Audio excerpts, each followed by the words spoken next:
The views expressed on Science for the People are not necessarily the views of this station, its affiliates, sponsors, or advertisers.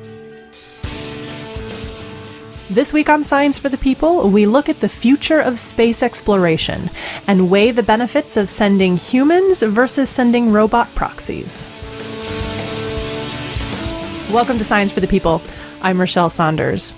Today we've got another panel from the Skepchickcon track of CONvergence 2016.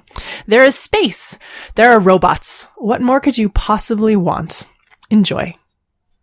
Hello, everyone. Welcome to the Humans versus Robots Who Will Travel the Solar System panel.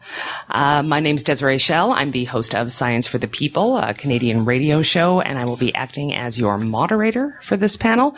It is also being recorded, and as long as Kevin Eldridge saved me effectively, it will be available for air shortly. So I will introduce our panelists.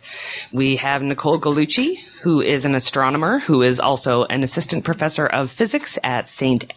Anselm. Anselm. Anselm? Okay. You got my name, though, so that's better than everything. You trained me well. I know. Gugliucci. I love you, Desiree. I love you, too. In New Hampshire, by the way. Yeah. Okay. And then we have Amy Shira Teitel. Hi. Was that, did I mangle It's it? title like a book. Yeah, don't worry about it. I have Okay. some really creative pronunciations of my name. Okay, and I'm sure with it. you'll hear more. Yeah, it's and she's a spaceflight historian focusing on all things Apollo era, and also a blogger, vlogger, author, speaker, general professional, space history nerd. She's the author of Breaking the Chains of Gravity. And Jason Thibeault is a computer nerd and amateur space and science lover. His day job as systems engineer for a website hosting company involves automating hundreds of servers, which are almost like robots, so he is qualified for this panel. Let's say that I am, sure. You have the tallest microphone. And Jim Tigwell writes on science fiction for Mad Art Lab and has a master's in philosophy with a thesis on stakeholder ethics. So what I was hoping we could do to start off, to just give everyone some background, is give a bit of the history of human versus robotic space flight. And Amy, I'm depending on you for that. Right. Thought that was going to happen. So this is my little John Glenn in a Mercury capsule. It's my only prop, so go. Okay, so the history of humans versus robots in space. I don't really know where to start with this one. The idea of putting things into space was something that scientists really wanted to do in the 1950s, but space was like a dirty word because it was for the crazies and the weirdos who like to do things like strap rockets to a chair and send themselves punting down the dry lake bed at Edwards Air Force Base, which was then called Muroc Air Force Base. But then Sputnik happened and the world changed, and then it was like cool to like space. And then everybody wanted to put men into space, like the Air Force, the Army, the crazies. Not women, just men. Just men. A panel on that yesterday. Yeah, we discussed the national imperative is greater than gender equality. Yeah, that was fun. So it became, the idea of putting men into space became an imperative because spaceflight became an arena of the Cold War. So it wasn't just that it's about space exploration, it was about one-upping the enemy. But on the side of sort of the Mercury, Gemini, Apollo sort of manned space program was also this really extensive robotic space exploration program with the Ranger to the moon. I forget off the top of my head, to be honest, the name of the Mars program that went at the same time. And the Soviets also had the exact same, going to the moon, going to Mars, going to Venus. But no one really knew about that as much because it was so laser focused on getting the human side into space. But really, while people were focused so much on the astronauts going to the moon, we saw the first ever pictures of Mars. We saw the surface of Venus. We started seeing distant planets. I mean, there was a lot of really amazing robotic stuff going on while everyone was kind of distracted by this outlet of the Cold War. So that, I'll leave that. Is that a good context for where you want to go? Okay. I can do more if you need it. I will call upon you throughout this panel. So what I'd like to do, is basically I'm going to force you all to take a position because this is humans versus robots. So you're going to actually take both positions. But to start, we're going to say, what are your best arguments for sending humans to space? Your best arguments. Sure. So I am on the side of humanity. For the reason of that humans are better at doing science. So if we send if we send we've all watched with rapt attention what Spirit and Opportunity and Curiosity and those of us who were younger and saw Sojourner and Pathfinder, that was like my big one when I was a kid.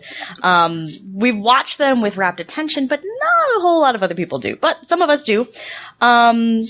But the experiments that they can do are limited by the technology and by what is actually on board the spacecraft. It's like, if you have a scoop, you can do scoops. If you don't have a scoop, you can't do scoops. You have specific instrument packages. You have a delay time of, it varies, from, some number of minutes to some larger number of minutes.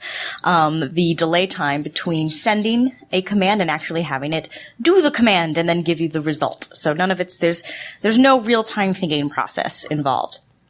You can also compare so can't really come up with new experiments on the fly. Can't go terribly far, actually, although you would think a rover could just kind of do its thing. For an example, one of the Apollo missions, the astronauts traversed 22 miles across the lunar surface over the course of a couple days with the help of a rover, of course. But it took Opportunity 8 years to do that same distance. So you can get a lot more literal mileage, and more thinking on the fly and new and exciting experimentation if you send a human as opposed to sending a robot. They just needed to give Opportunity the brain of a fighter pilot who just said, all right, screw it, let's go. That's what they needed. Sorry, continue. I love that you have notes, by the way. We've been doing sweet donuts on the moon for 5 minutes now, and it's pretty great. Oh, no, there were actually just donuts on the moon. I'm good. That's me. Okay. Perfect. That's my argument. More pro-human arguments, please. Okay. Do you want us to state our specific side now, or would you like us to hold off on it? Both sides. I want you to be both sides. Okay. Yes. So, Yes, first. Okay, Just so pro-human. So if we're going to go with humans, to sort of piggyback on a lot of what Nicole just said, the fact that humans can do the science so much faster.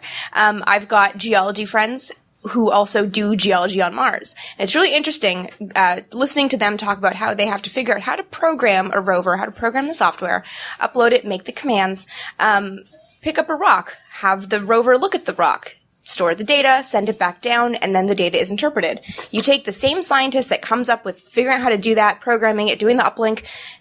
You've gone into the desert with these guys. They pick up a rock and say, and then put it back down. They do what it takes a rover to do in a 24-hour cycle, half a second, because they know it.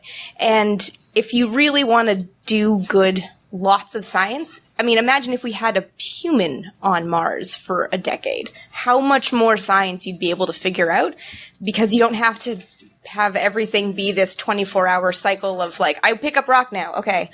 I picked up the rock now. What do I do with it? Okay, I look at it. Okay. You want pictures? Okay, let me do this for a while. It's the speed of which you can explore is just so much better when you have a human who can take in all the information that is almost impossible. I won't say impossible, but to program into a rover. Nice. Jason? Well, obviously the high points have been covered. It's pretty much impossible to expect that we'd be able to explore the far solar system with the long lag times and be able to react to novel situations that come up.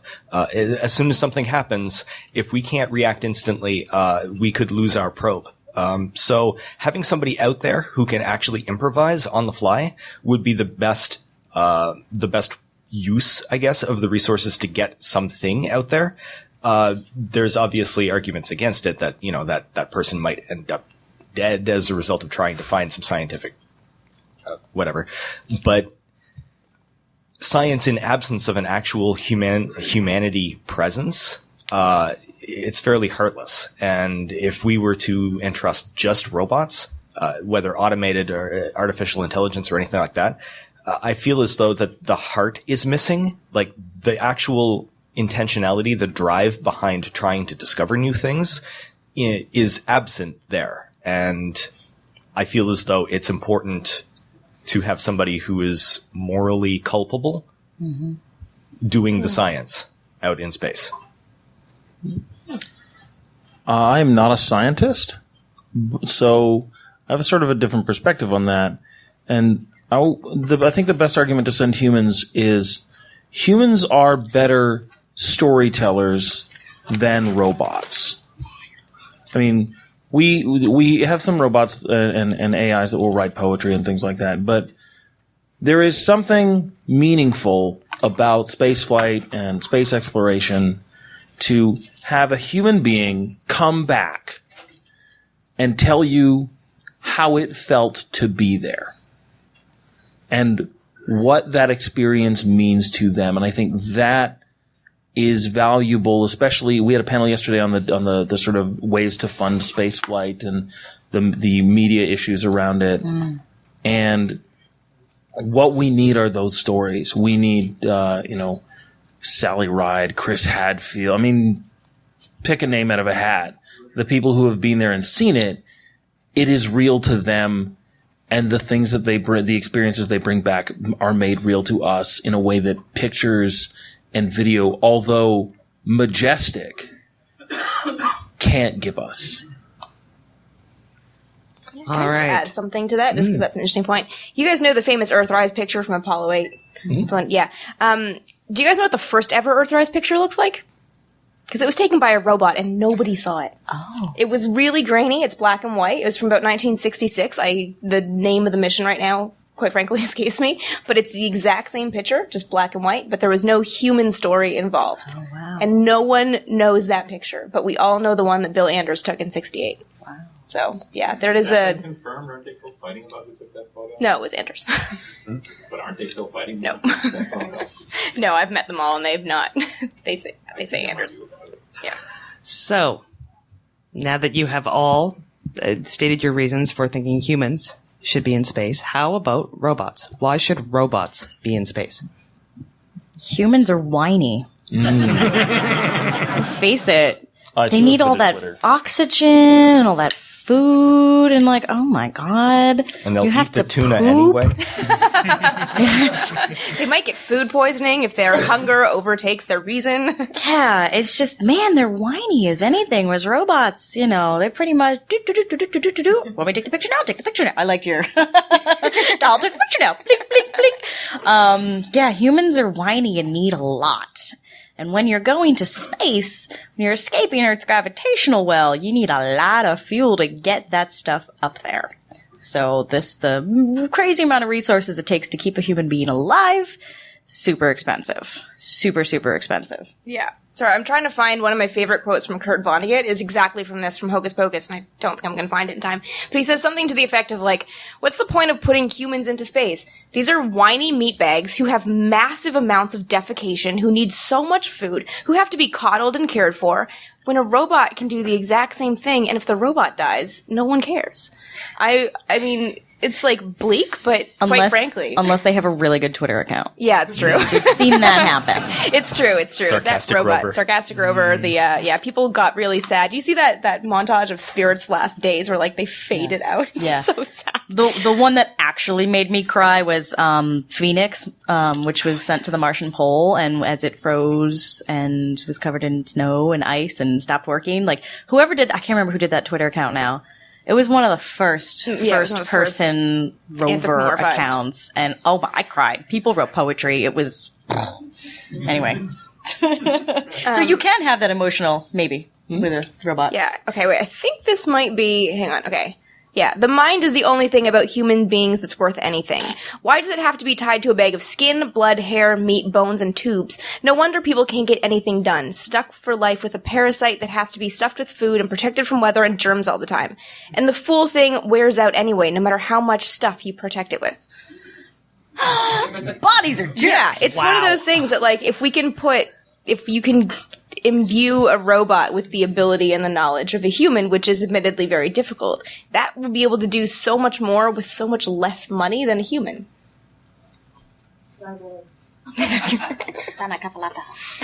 So being able to build an artificial intelligence that theoretically could have that sort of moral culpability as well as improvisational skills would let you create an object that's fairly expendable. I think I kind of worry about the ethics of creating an artificial intelligence with that level of intellect and then sending it out onto a mission where it's probably going to end up running out of resources in some way and then dying. But at the same time, building another is okay. And I don't know. I guess I could argue that you could ask the AI if it's willing to do it. But that would prevent having to put an expensive meat bag out into space where it's probably going to die at the least little twitch. I guess bracketing a whole conversation about AI and ethics that I'm really hoping we're going to have over lunch. Definitely. Is robots are the best way to pave the way to human success out there. I mean, even if you're like forgetting AI, if you're programming them, you can send them places and have them build things. You know, habitats, antennas. I mean, not just pros, but and you can. And Nicole's right. You can fire them out there for dirt cheap, compared to humans. You just a big block of robot bits. And have it self-assemble like replicators. Yeah, well, that's a bad idea. We're but already sure. Let's do it. We're already at the point where we're making 3D printers out of 3D printers. God damn it.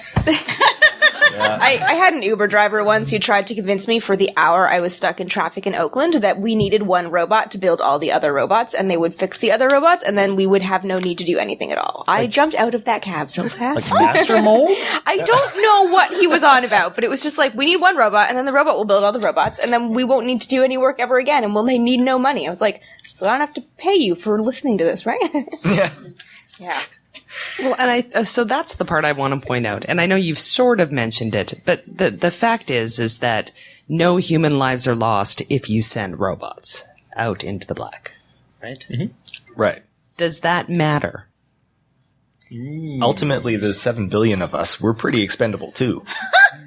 I think. Sorry, we are. I think it matters now because, I mean, from historian point of view, in the 60s, NASA was allowed to kill people because it was all about the national imperative of beating the Soviet Union. So when the Apollo 1 crew died, I mean, it was devastating and it was sad, but there were significant changes the spacecraft made, and 18 months later, we returned to flight. That didn't happen with the shuttle, with Columbia and Challenger. And now, if NASA is the one, if it's a government organization that's doing this, the government can't kill anybody anymore. Like, Elon Musk can kill whoever he wants, basically. But NASA can't. So it's sort of this, like, we're expendable, but it's very socially unacceptable to just like, oh, we're gonna do something cool, you might die. Sure. Oh, you died. Pitchforks! Although the astronauts themselves, when they are interviewed after these major catastrophes, are like, yeah, no, it's still worth it. I'm still going. Mm-hmm. Yeah. Mm-hmm. They get it, but the public who's funding it doesn't. Right. I think is that gets into a free will argument? Yeah, I had a friend who was convinced that he could, with current technology, put a person on Mars, but it would be a one-way trip, and said that if he was willing to do it, he would actually ask people if they were willing, like if they had an interest in being in space and that was their last wish, that's a good way of doing it, and you get some science back out of it. So you could not only fulfill somebody's last wish, but also get some science back. I don't know if you can answer this question, but I've met a couple people who volunteered for Mars One. The one-way trip that's funded by reality TV ads. Funded. And they didn't know how far away Mars was. Like, they didn't actually have a concept of what it means to go to Mars. So I wonder that, like, because you're the one bringing up morals and ethics, which is something I never think about, what does that say about me? She's a lovely person, I promise. I deal with history. What would be like sort of the ethical or the moral stance about saying, we have a one-way trip, we want to send humans and get things back. Do you really understand what you're doing? Because at that point, it's like, when do you have like plausible deniability of like, yes, I'm sending you to your death and you don't actually understand that. Right, how informed is the informed consent? Have them build a scale model solar system, like real scale model, like the actual size of the planet and the size of the distance. That blows people's minds. What, like 1-to-1? That's going to take a lot of space. Yeah, it does. You can do it. No, you can do it. We used to do it out on a big field in front of a school with pumpkin is the sun. No, not 1-to-1. Sorry, but having because most scale models you see they have like these big planets really close together. They, either do the size right or they do the distance right. They don't do both. If you actually do it right, you've got a pumpkin and then all the way across the, length of the school you have like, for Pluto or something. yeah, you have a pinhead for Pluto or something like that. Small town in Middle America do that. There's a couple of them. Somebody did it in a desert recently as an art project. Yep. Yeah, there's a couple of those. So I think if you have someone construct that, I do this with kids and really blows their mind. That would at least solve the distance problem. I don't know about you're going to die on a desert planet. As the ethicist on this panel, Please. Yes. Curious. they're a stakeholder in whatever involves that trip, and if you are exploiting their lack of knowledge in order to further scientific progress, we would probably there are very strong arguments as to why you should not exploit people for not knowing things. But at what point can you say they know enough that they're responsible to make this choice? And the answer, I think, you get it with all kinds of astronauts. I saw 4 or 5 years ago, I was at a talk by Roberta Bondar, and she said there's only three dangerous parts to space travel. There's the part where you lift off, the part where you land, and everything in between. But we have all kinds of roles now where people accept risk, like grave risk. And what we do is we make it as safe as possible. Everything from test pilots to emergency personnel to soldiers, police officers, things like that. Like these are people who accept a risk of dying as a consequence of their job. And not only are we fine with doing that, while endeavoring to make their job as safe as we can, but we respect that deeply. I mean, astronauts are willing to put their ass on the line for a future that isn't even really sort of useful. It's just important. So there are people who will volunteer to be isolated in Antarctica, for instance, for a year at a time in a tiny shack by themselves, but they have internet and things like that. I wonder if it's really possible to set up a real isolation experiment where somebody is stuck in a tin can for a year and a half before they're allowed to even touch down. That kind of scope, I'm not sure that we've really ever fully explored how resilient humans are to be able to do that. So we don't have a lot of good data. It's called prison. Okay, that's a fair point. But there's still you get a regular source of food and water. Your basic needs are taken care of. You can talk to other human beings, even though they might want to shank you. Couldn't you make the argument that somebody in prison might have a bit of a different mental state who's, killed a bunch of people than somebody willing to go to Mars? Or even someone who's just, you've been put there, you haven't chosen to be there. Yeah. Are we advocating for Space Australia to send all the criminals to Mars? I'm not. Well, actually, that brings me to another question.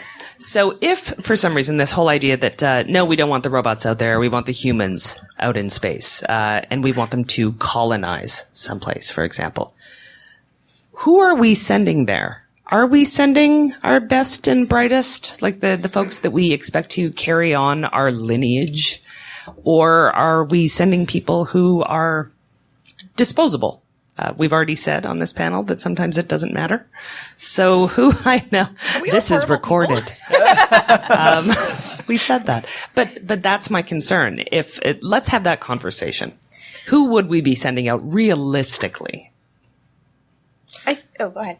Somebody with really good DNA, because they're going to get shredded by space radiation. Well, I learned yesterday on one of the panels that you need to send 10,000 of them to even get a viable breeding population. So with that large of a number, it doesn't matter, I guess. But if you're sending a smaller group of explorers, you need to be choose more carefully. And I think it depends on who is doing the sending. like if it's a science mission funded largely by government for the sake of humanity, then it's kind of got to be, in my opinion, it would have to be, a whole bunch of human Swiss Army knives that can do surgery on humans and surgery on spacecraft and also till land and also, all the things. Mark but if Watney. you basically need that. A whole bunch of Mark Watneys. Better. I was thinking Matt Damon's. Just all the Matt Damons. Let's just clone Matt Damon and send 1 million of him out. But if you're a private enterprise and you're doing it because you're Elon Musk and you want a retirement facility, and I've read this argument a few times. I think it's interesting.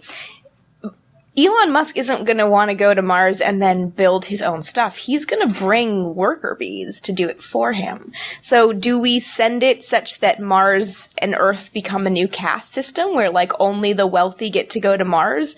Or if you're the worker population on Mars and then you're just a second-class citizen and then third-class citizens are the ones stuck on Earth? At what point is it for humanity versus the ultimate in you can't sit with us? Mm-hmm. I think that's the issue that comes up all the time with the best and brightest argument is anytime we try and take a selection of the sort of best and brightest of humanity, we're going to vastly amplify all of the everyday structural inequalities that happen. Yeah, sorry to those of you who think that Galt's Gulch is viable in any way, shape, or form. Oh, you just made 19-year-old me very sad.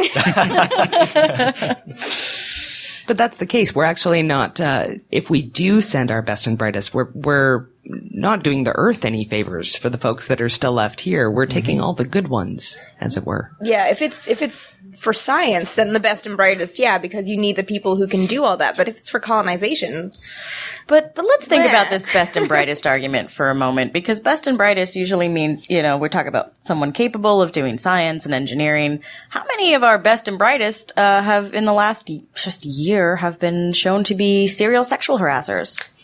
So, there are some issues in selecting as well. Again, this depends on the size of the population, but if you're dealing with a small population, you don't want a predator. Well, maybe we need to put them through Mercury training so that they have to have 2 enemas a day for a week and see if they can put up with that. Maybe that'll...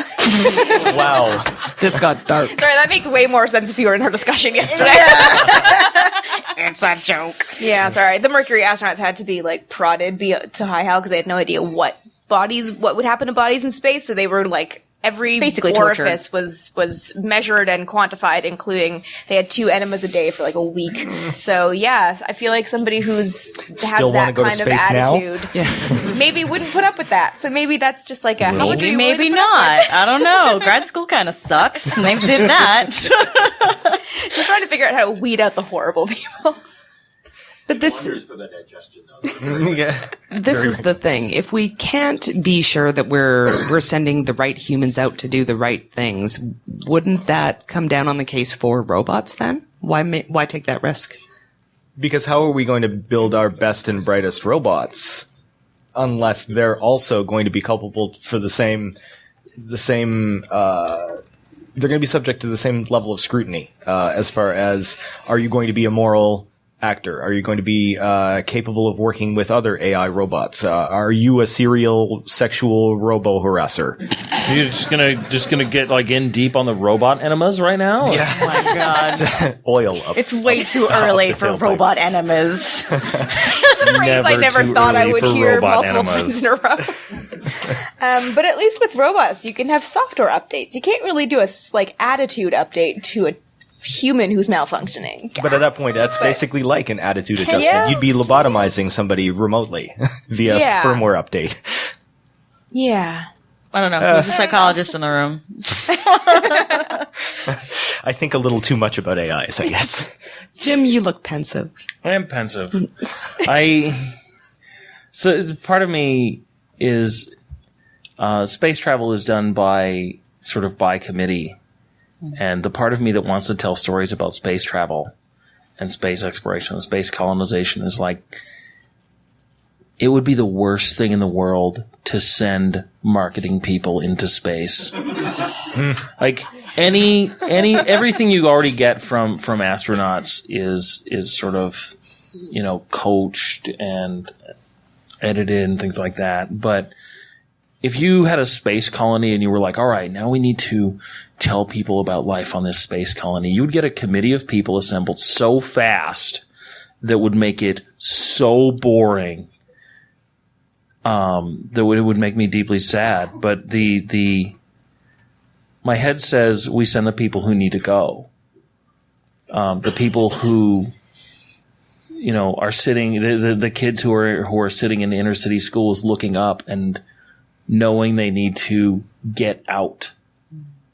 But I mean, it is a way to provide people with incalculable opportunity.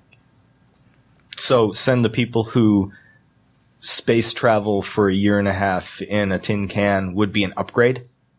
Sure. I mean, send people who feel like they need to go. I mean, it's the same kinds of things that. Ooh, I'm a Canadian and I'm in America and but military recruitment happens a lot in low-income neighborhoods. In Canada as well as here, we have vastly less people. And yet this panel is 4/5 Canadian. Four Canadians and 1 American, yeah. We're outnumbering you here, but generally... There's a distribution problem. Yeah. Small numbers. But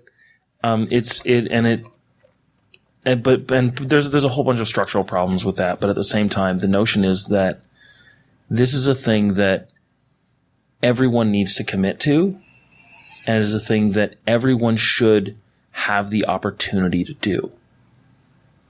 And what that means in terms of the military is grueling training and hardship and, bonding and weird masculinity culture I think it would mean the same kind of thing for astronauts. But I think the people you want out there are the people who, the stars are the first person they ever broke up with, and they're always going to miss them.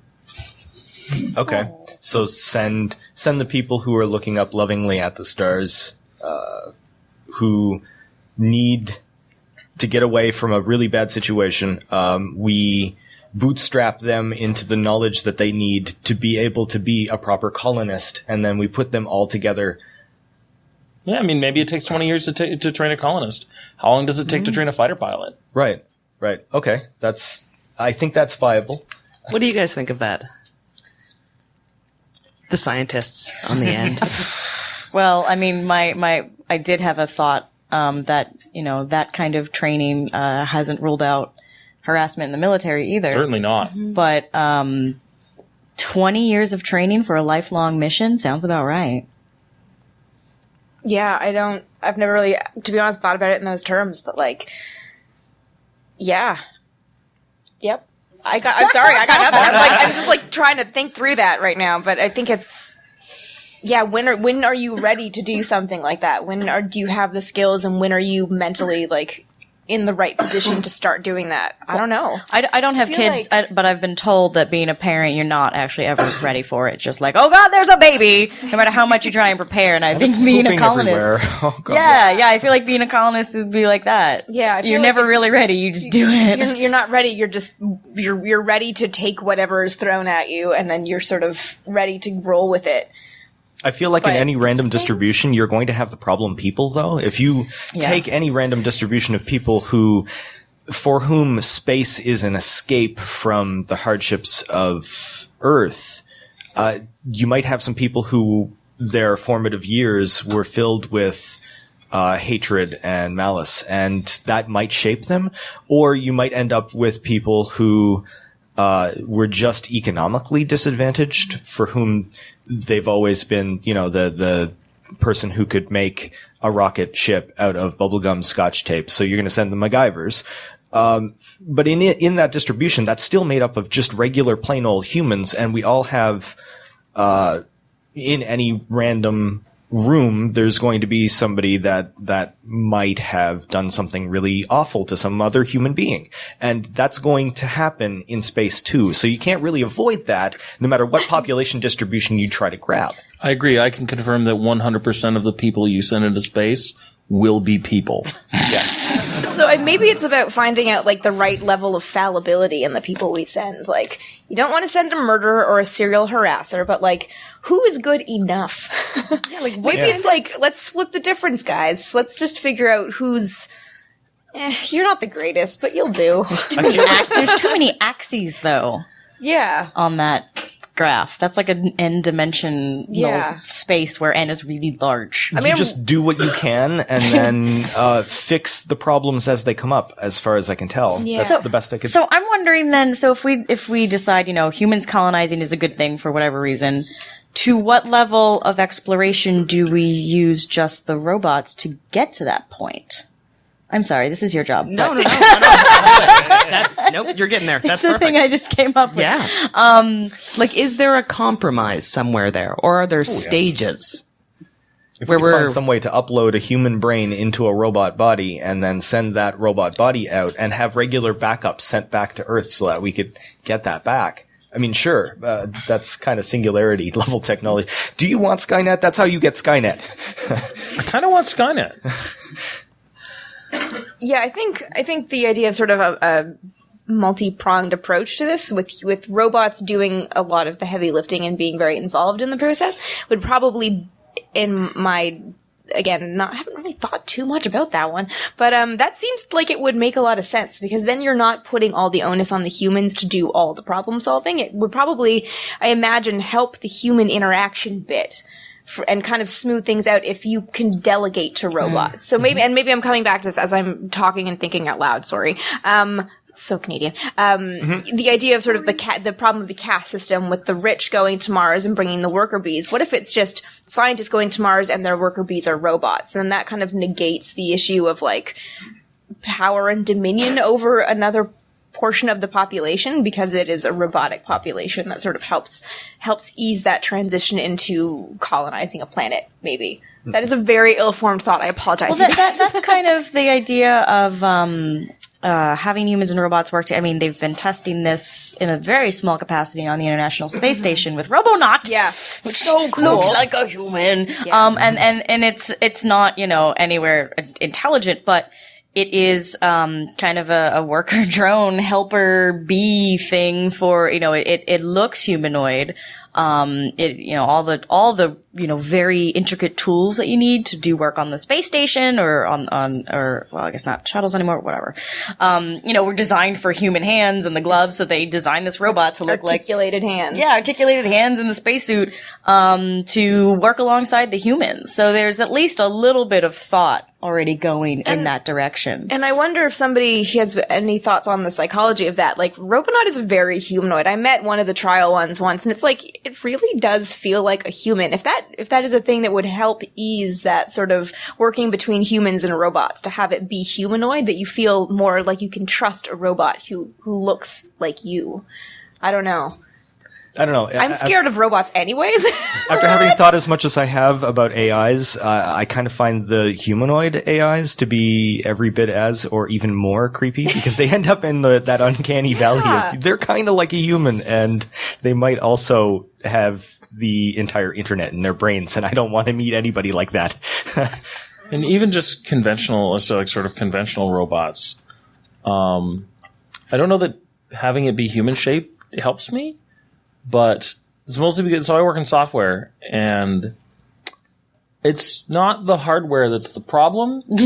I'm worried about the software. I mean, in the same way that I'd be worried about, like I'm concerned about working with like a machine press or something. Like, if I put my hand in a wrong place, I mean, ideally robots are smarter, but software has bugs.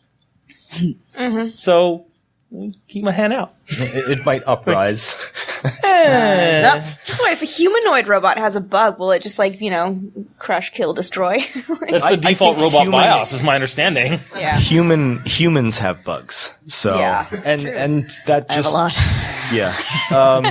Okay, so I thought humans was winning here, and then I thought robots were winning. And now, who's winning? That's a very American concept. I am in America. When in Rome. Why does everything have to be a competition? Says the New Yorker. All right, we have some questions. Yep. We'll be back with more from the Humans versus Robots CONvergence panel conversation after this. Every week on Science for the People, we take the latest in scientific progress and relate it to people, our friends, our families, our communities, and our society. And we give researchers, authors, and journalists the time to talk in depth about what matters to them. If you love science but aren't satisfied with soundbites, join us again next week for Science for the People on your local radio station or anytime online at scienceforthepeople.ca.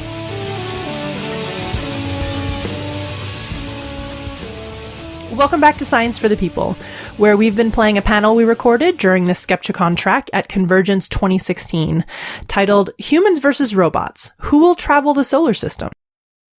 Now, before anybody responds, if you wouldn't mind rephrasing the comment for the benefit of our listeners.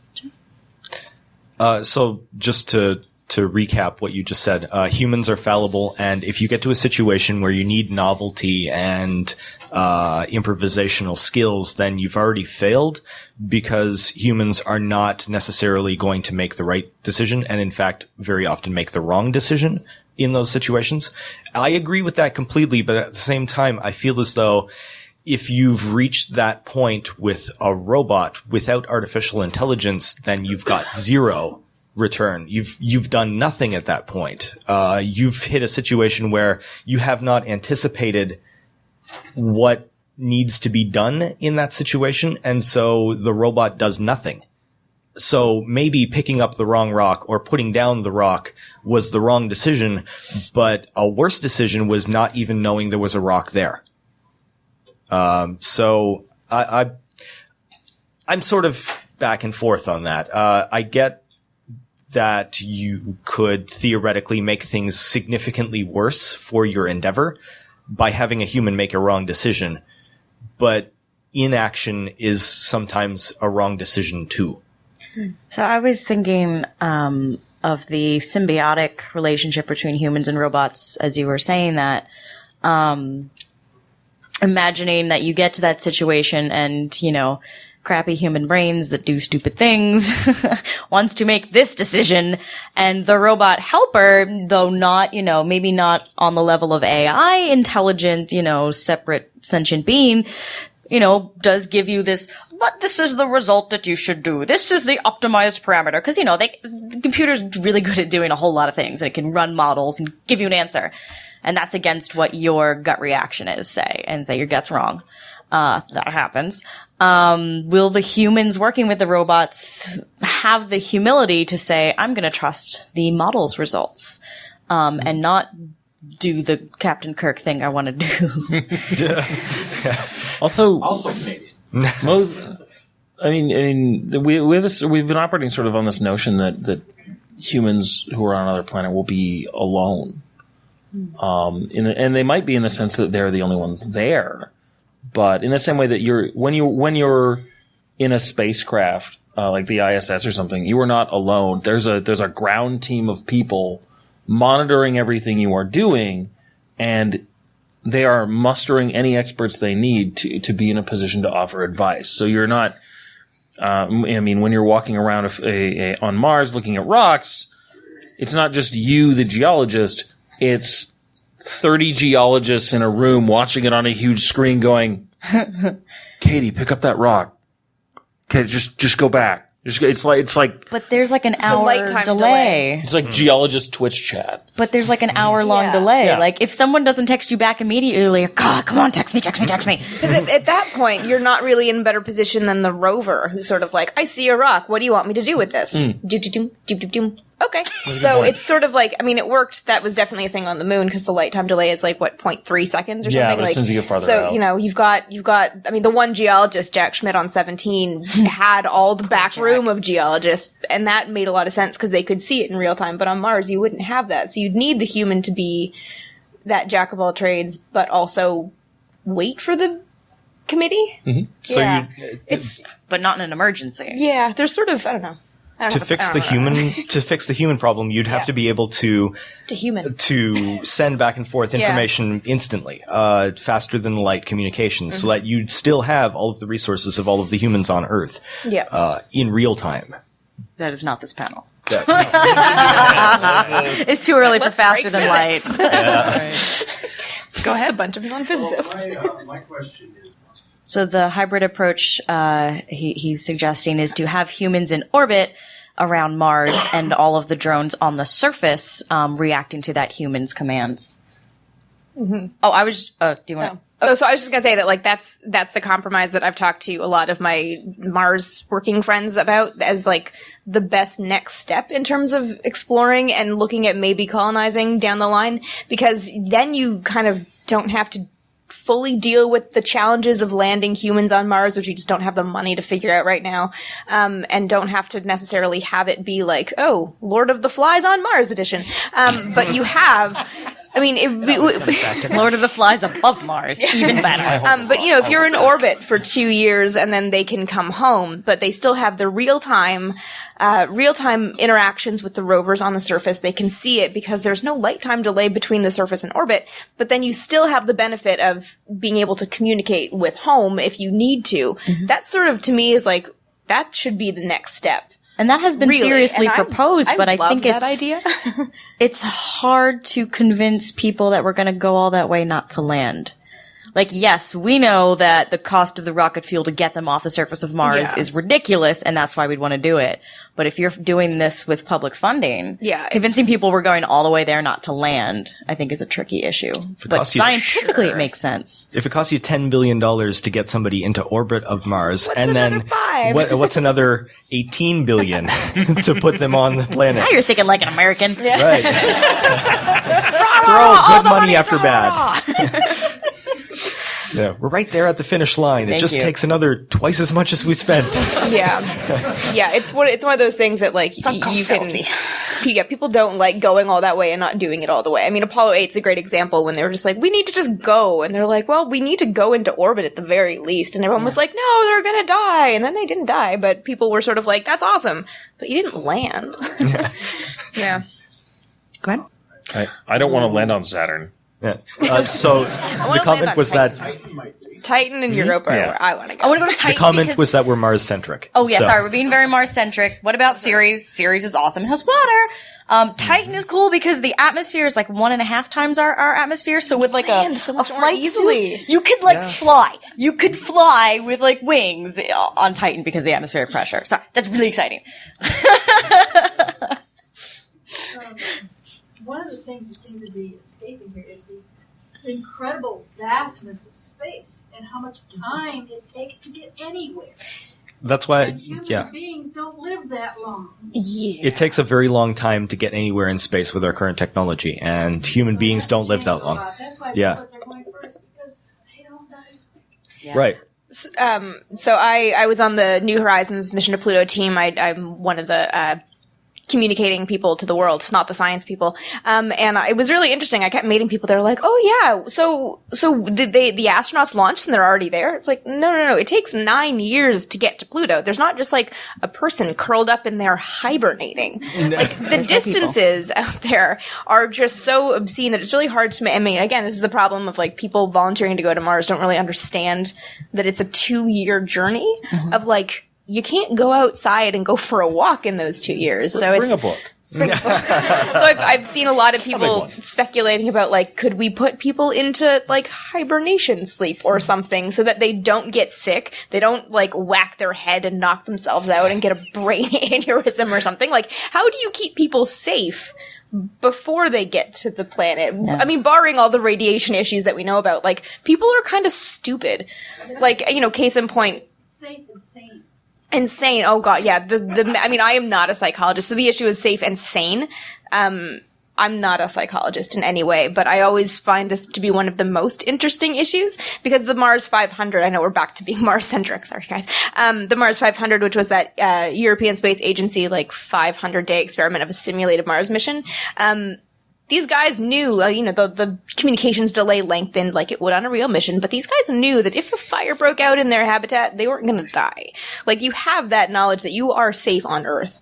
I really don't know how people are going to simulate the reality of being 30 million miles from home and pick the right mentally sound people to not freak out.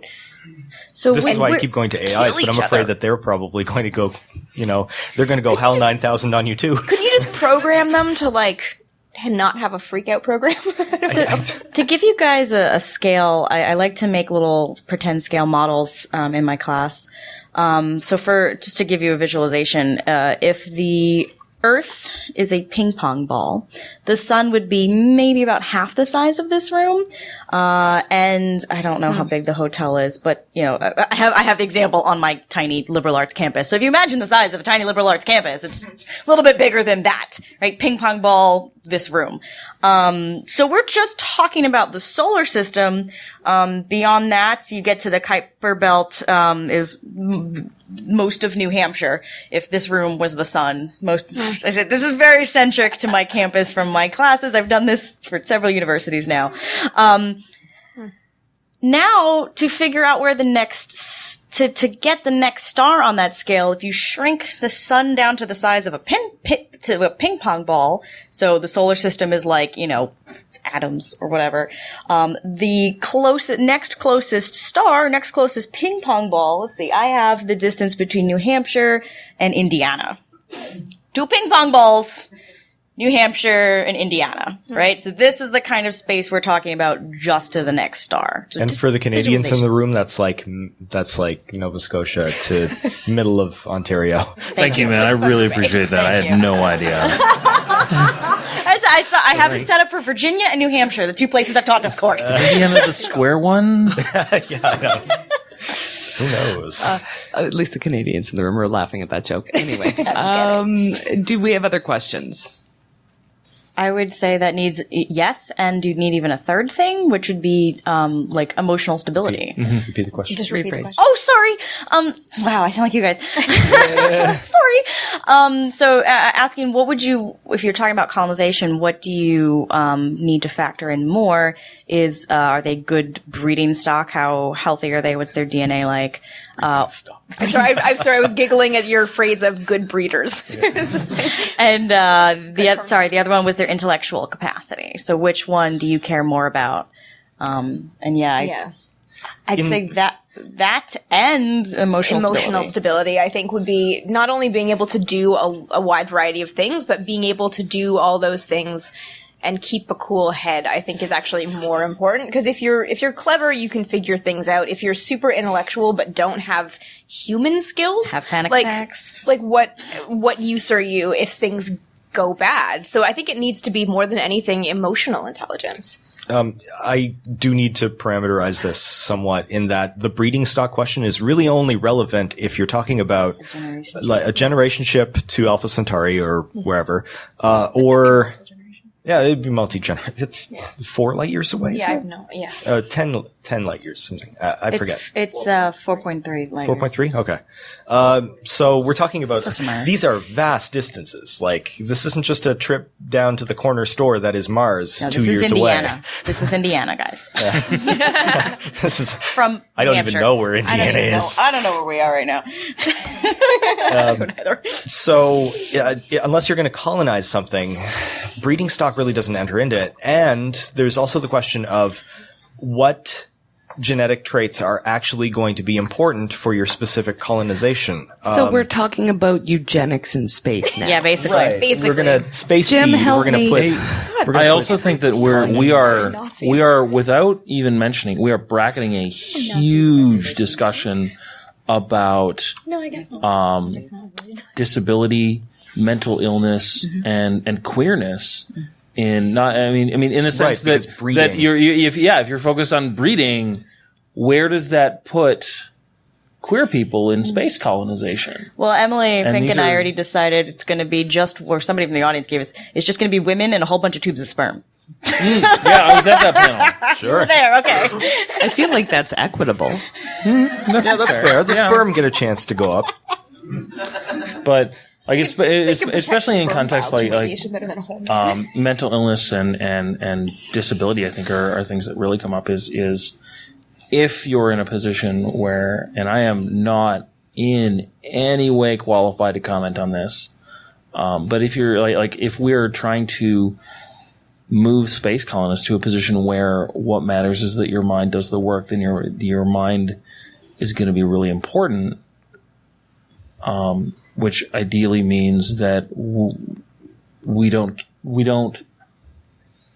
be privileging the neurotypical. Yeah. Mm-hmm. We're privileging neurotypical people. We're privileging able-bodied people, and especially if we're colonizing, that means we're excluding people in a radical way. Even before getting into the conversation about eugenics, it's just that how many arms you got? This line or that line? Right. I would say that this is another case for doing the best we can with the sample that we can get and trying for diversity, because diversity of genetics and diversity of viewpoints are going to be actually really important. And so that does mean being willing to provide the infrastructure that people with, say, generalized anxiety disorders like myself would be willing to... Go team. Right on. Go team. 3/5 of the panel. Yes, we're all kind of a little neuroatypical. So you'd have to provide the infrastructure that these people, because we have value in society too, and we would probably all make really excellent people to throw up into space for various reasons. I'm really good with computers, and that would be valuable in a computerized society. So the fact that I have this neuroatypicality does not mean that I have nothing of value to offer, or that I cannot make a fully informed decision to go to space. Mm-hmm. So I think that diversity of neuro shaping and diversity of genetics and diversity of viewpoints and diversity of ideals and even of different countries for different cultures is actually important to be able to build a viable colony. Because if you just have the cishet white men who know a little bit about particle physics, that's not going to build you a colony. Well, and I think this is one of the reasons that maybe a certain segment of the population is just promoting robots. Just robots, because the rest is really hard. And it depends on the size and scale of the mission. If you're going for a colony, you have a large number of roles to fill. And not every single thing you do is life or death. So I, as someone with generalized anxiety disorder, I can't imagine myself on a shuttle mission with 7, where it's just a crew of 7, because I would have to manage my anxiety on top of the 5 jobs I have on this 7-person crew in this very complicated spacecraft. But for a colony situation, I could fit into that. You're not on all the time in the way that they are on the shuttle, on the space station. So by having a larger mission, you do make that room for more diversity. It takes a village. It takes just send a village into space. It takes a village to build a village. And we are unfortunately out of time. Thank you very much for everyone who came today. Thank you. Thanks, guys. Thank you. That was our recording from the Skepchickcon track at CONvergence 2016, which took place in Bloomington, Minnesota. Thanks to all our wonderful panelists, everyone who showed up to watch it live, and for the organizers of both Skepchickcon and CONvergence who made it all happen. Just before we go, a reminder that we are still looking for guest hosts. If you want to try your hand at guest hosting for Science for the People, send us a little sample. Record yourself doing an interview on a science or intersectionally science topic you think would be in our roadhouse. Make it no longer than 10 minutes and send us an MP3 using our Dropbox, which you can access at scienceforthepeople.ca/volunteer. Don't forget to include your name and your email address in the recording so we can get in touch with you. Don't worry too much about sound quality or editing. Use a Skype call recorder or your phone's voice memo app in a quiet space and send us something rough. Thanks for listening, and we'll see you next week on Science for the People. Science for the People is produced by Rochelle Saunders and edited by Ryan Bromsgrove. Helen Quivalon is our publishing liaison. We get research help from Josh Whitten. Coordination and additional behind-the-scenes support comes from the enthusiastic Skepchick Network team. Our theme song was written and recorded by Fractal Pattern, and its title is Binary Consequence. Science for the People is listener-supported. You can find us on Patreon, where you can support us with monthly donations in any amount. In return, we regularly post special patron-only extra content and after-show casual conversations with guests. This show is created in partnership with the Skepchick Network, a collection of blogs, podcasts, and video content focusing on the intersection of science, popular culture, politics, and social justice. You can find out more about Skepchick at skepchick.org. The show is hosted by Rochelle Saunders and me, Desiree Schell.